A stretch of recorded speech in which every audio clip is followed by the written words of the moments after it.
સુરત શહેરમાં દારૂબંધી છતાં પણ દારૂની હેરાફેરીની ઘટનાઓ અટકતી નથી। શહેરના રેલવે સ્ટેશન પર કોંગ્રેસના સ્થાનિક નેતાએ દારૂ ભરેલી બેગ ઝડપી પાડી હતી, જેમાંથી કુલ 36 નંગ વિસ્કીની બોટલ મળી આવી। દારૂની હેરાફેરીના પ્રયાસથી સુરક્ષા વ્યવસ્થાને લઈ ગંભીર સવાલો ઊભા થયા છે। પ્રાપ્ત માહિતી અનુસાર કોંગ્રેસ નેતા કલ્પેશ બારોટે જણાવ્યું હતું, ટ્રેનમાં રેડ કરતી વખતે 3 પેટી દારૂ ઝડપાઈ, પરંતુ જ્યારે દારૂ રેલવે પોલીસને સોંપવામાં આવી ત્યારે માત્ર એક જ પેટી દારૂ બતાવવામાં આવી, જેના કારણે પોલીસની કાર્યશૈલી પર ગંભીર શંકા ઊભી થઈ રહી છે। પોલીસ પોતે આ કેસમાં ફરિયાદી બની છે, જ્યારે જેમના દ્વારા દારૂ પકડવામાં આવ્યો તેમને ફરિયાદી બનાવવામાં આવ્યા નથી। આ નિર્ણય પણ શંકાસ્પદ માનવામાં આવી રહ્યો છે। સમગ્ર મામલામાં રેલવે પોલીસના વહીવટીદાર પ્રશાંતનું નામ પણ સામે આવ્યું છે। સ્થાનિક સૂત્રો જણાવે છે કે બુટલેગરનો રેલવે વિસ્તારમાં પ્રવેશ માટે પ્રશાંત દ્વારા પરમિશન અપાઈ હતી, જેના કારણે તેઓ બેફામ થઈ ગયા હતા। આ ઘટનાએ રેલવે પોલીસની કાર્યશૈલી અને દારૂબંધીની અમલવારી પર અનેક સવાલો ઊભા કર્યા છે। હવે જોવાનું એ રહેશે કે પોલીસ અને રેલવે અધિકારીઓ સામે વધુ કઈ કાર્યવાહી કરવામાં આવશે। કલ્પેશ બારોટ, પૂર્વ સભ્ય જેડઆરયુસીસી વેસ્ટર્ન રેલવે। ટ્રેનમાંથી દારૂ મળી આવ્યો હતો, શું છે વિગત?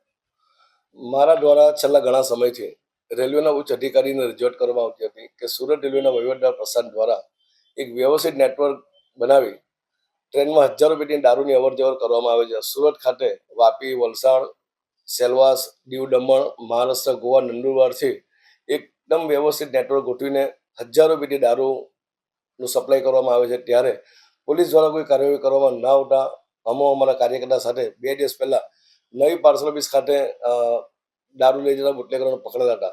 પોલીસને ખબર છે કે કોનો માલ છે, કોઈ માલ મોકલ્યો છે, છતાં પણ અમને ફરિયાદી બનાવ્યા વગર પોલીસ જાતે ફરિયાદી બનીને બિનવારસી દારૂનો કેસ કર્યો હતો। અમે જે માલ પકડ્યો હતો, એક ટ્રોલી બેગમાં 3 પેટી માલ હતો, જેની બજાર કિંમત 24,000 રૂપિયા થાય છે, છતાં પોલીસે પોતાની ચામડી બચાવવા માટે માત્ર 10,000નો બિનવારસી કેસ કરેલ છે। પોલીસને ખબર છે કોનો માલ છે। અમે લેખિતમાં રજૂઆત કરી છે કે આટલી ટ્રેનોમાં આટલા સમયે અહીં દારૂ ઉતરે છે, કેમ પોલીસ કાર્યવાહી નથી કરતી? પોલીસ પોતાના આર્થિક ફાયદા ખાતર પેસેન્જરનો હિતને નેવે મૂકીને કદાચ ભવિષ્યમાં નવી બુટલેગર પણ ચાલુ કરાવે તો નવી પામવાની વાત નહીં રહેશે। એક બાજુ સરકાર ગાંધીના ગુજરાતની વાત કરતી હોય, દારૂબંધીની વાત કરતી હોય, ત્યારે એમના જ તાબા હેઠળની રેલવે પોલીસ દ્વારા ખુલ્લેઆમ દારૂના બુટલેગરોને પરમિશન આપવામાં આવે છે।